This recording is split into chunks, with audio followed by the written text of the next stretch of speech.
Hi, hello, and welcome back to F1 Challenge Career Mode. My name is Mephisto, and today we're heading off to Monaco for round 7 of the 2002 Formula 1 season. Let's get started.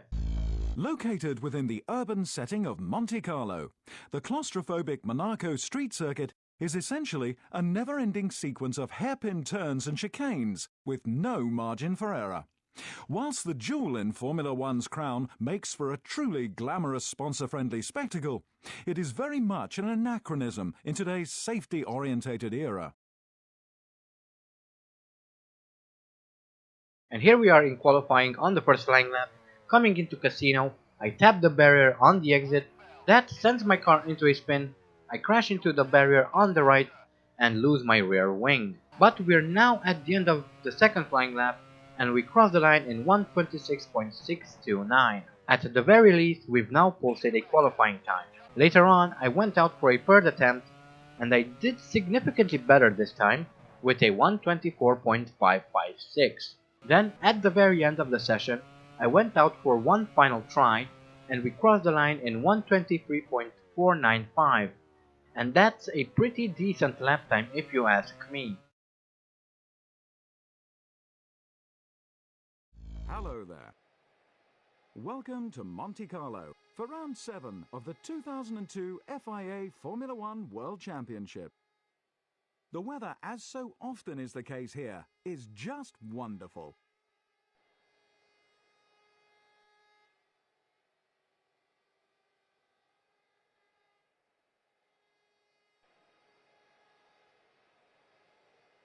David Coulthard first.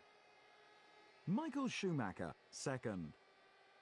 Jenson Button was consistently faster than his teammate. He starts third. Montoya consistently outpaced his championship rival, the Renault driver. Nick Heidfeld fifth. Schumacher sixth. Jacques Villeneuve seventh. Irvine eighth. Rubens Barrichello ninth.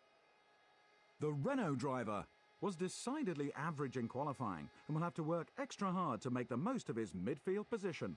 He starts 10th. Felipe Massa 11th. Webber 12th. Kimi Raikkonen 13th. Fisichella 14th. Sato 15th. Panis 16th. De La Rosa 17th. Frentzen 18th. Sarlo 19th. Alan McNeish 20th. Alex Young 21st. Bernaldi 22nd. Here we are on the grid for the Monaco Grand Prix, my final race of 2016, so let's hope it is a good one. Interestingly, Coulthard is in pole, Button is third, and Barrichello is right next to me in 9th. I'm 10th, lights are out, and we're on our way. There's already some contact, but that's no surprise, least of all here, and Heidfeld kind of holding up everyone. But we've made our way past at least one car, as Barrichello randomly slows down at the top of the hill. I need to try and get around him as soon as possible. But first, here are some replays. Initially, everything seems normal, but this is Monaco, and we soon have our first incident. Then we get held up by Heidfeld through Sandevot. And here is another look focusing on Nick Heidfeld this time. He comes into Sandevot, makes contact with the wall on the right, spins around, hits the barrier on the other side, and loses his rear wing. And we're now on board with Giancarlo Fisichella, who has a pretty good start, but he collides with Webber, ending the Australian's race. And another look at the start, this time focusing on Rubens Barrichello. He comes into Sandevot, turns in really early, hits the wall, then taps the side of Irvine's Jaguar. That's all for now, but this is Monaco, so we can expect another incident at any moment. Anyway, I made my way past Rubens Barrichello, so we should now be in 8th. As we come through the swimming pool section, now up into Raskas, and Barrichello gets involved in another incident. We shall take a look at that shortly, but for now we are coming around to finish lap 1 of 29. Still a long way to go, and I expect a lot of retirements, as now my teammate gets involved in an accident, so let's try and be careful and stay off the walls. And here's a replay involving Barrichello and Massa. Massa cheekily tries to get in front of Barrichello, crashes into the wall and he's out. Next is teammate Jensen Button. He comes through Sandevot, goes really wide through the corner and smashes off both his wings. That's a pretty bad thing to do when you're in third. At least I think he was still in third. And there's yet another incident. Now I don't mind, but it would be a bit nicer if they would be a bit spread out. It's kind of annoying when everything happens within the first few laps, then everything quiets down. But here is Enrique Bernoldi trying to get around the Minardi of Alex Young. Just like my teammate, he goes wide through Sandevot, hits the wall on the exit and loses both his wings. We are now coming up on Ralf Schumacher, who is being held up by my teammate. With a bit of luck, we might be able to get around both of them. Although it would be very tricky since the track is so tight and narrow. Coming around to start lap 3, we have another incident in the form of Kimi Raikkonen, so let's have a look. And here we have the Finn in his McLaren. He's trying to get around Massa, comes into the swimming pool section, hits the barrier on the exit, so hard in fact that he loses a wheel. And we're now being held up by Villeneuve, who is missing a front wing if I'm not mistaken. Now I'm not going to bother showing every single crash, otherwise we'd be here all day. I'm only going to show the more interesting ones, and I really hope Villeneuve lets us through, as I make slight contact with him. But we're finally through and we should now be 4th or 5th. On lap 4 I was informed that Salo retired, interesting since I was unaware of anything happening to him. So let's find out what happened. And here we have the two Toyotas of Salo and McNish, with Frentzen behind them. Salo comes through the Nouvelle chicane, spins the car around, he then tries to turn around, but there's simply not enough room. So he drives straight into the wall, breaking his front left wheel. There really isn't enough room if you manage to spin the car around, as we have yet another incident. So we have Coulthard in the McLaren, De La Rosa in the Jaguar. They're coming into Raskas. Coulthard kind of squeezes the back marker, but nothing serious. No retirements this time around, but that's okay since half the field is already out of the race, and I'm sure there's many more to come. Later on, as I was coming through Portier, I was informed of Coulthard having another incident, so let's have a look, shall we? Here's Coulthard coming into Tabak. He goes wide through the turn, hits the wall, and breaks off his rear wing. So that's one more casualty to add, as I'm now catching up to the two Williams. And with Coulthard out, Montoya is in first, Ralf Schumacher is second, and we are obviously in third, as we all go wide through this chicane. We are now coming down into Mirabeau, and I can see yellow flags. It looks like a car is upside down. That's the Toyota of Alan McNish. That's interesting, but we are now up in second place. Let's see if we can take the lead, but first, some replays. So here is McNish in his Toyota, followed by the BAR of Villeneuve. They come down into Mirabeau. McNish turns in on Villeneuve. The BAR goes under the Toyota and flips it over. Now let's see how Schumacher managed to hit McNish's car. Easy, he just drove straight into it. But we have Montoya in front of us, coming out of the Nouvelle chicane. He taps the wall on the exit, spinning his car around, and we take the lead of the Monaco Grand Prix. This is absolutely amazing.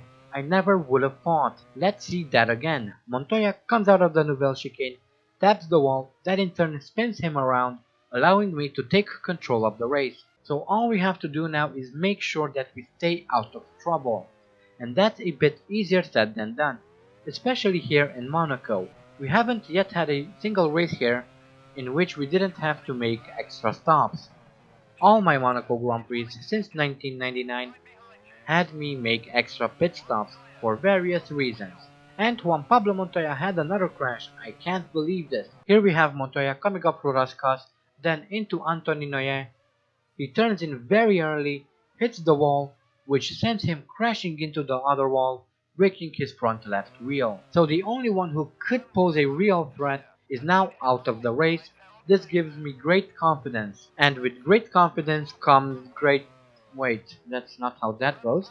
Anyway, it seems that a couple of cars were unable to go around Montoya, so let's see some replays. First we have Heinz-Harald Frentzen.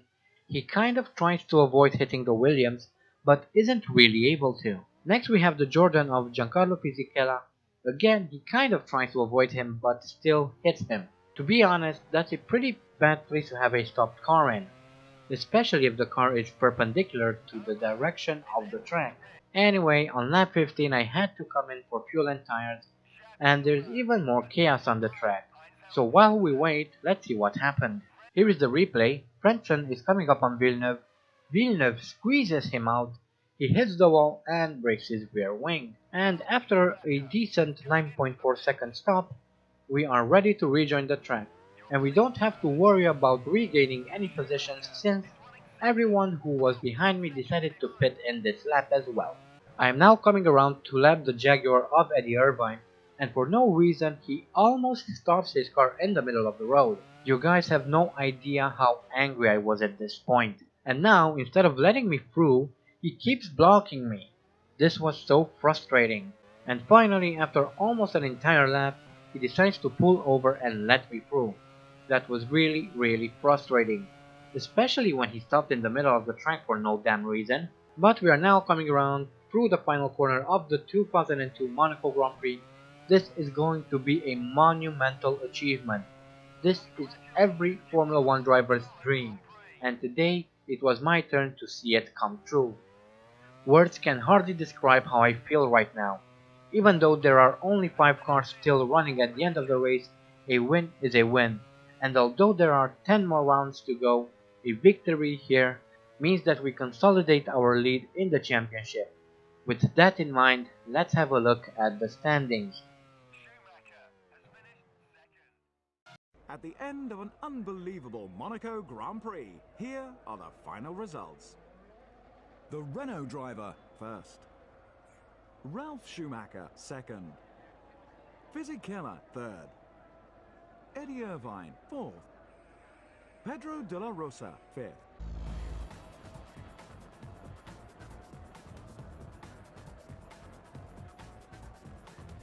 With the results confirmed, it's high time we updated the Drivers' Championship.